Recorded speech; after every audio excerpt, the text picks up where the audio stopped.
போதும் போதும். அவன் சொன்னாரு உனக்கு என்ன சொன்னாரு சொல்ல. அப்பதான் நான் சொல்லிட்டேன். நான் தானே ஃபர்ஸ்ட் கேட்டேன். அது சொன்னாரு. அதுக்கெல்லாம் முன்னாடி ஒரு நம்மளை பத்தி ஒண்ணு சொல்லுவாரு. அது என்ன கேக்குறீங்க?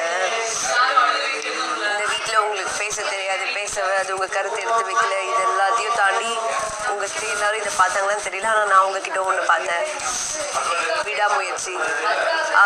அது இந்த வீட்டுல வந்து நீங்க பண்ணிட்டு இருந்திருக்கீங்க. அது மாதிரி சொல்லுங்க. உங்களுக்கு என்ன சொன்னாரு? இந்த வீட்டில் விஷால் வாழ்ந்த வாழ்க்கை அழகு. சூப்பர். எவ்வளோ போட்டோல. சரி நான் சொல்லலை, எதுவும் சொல்லலை.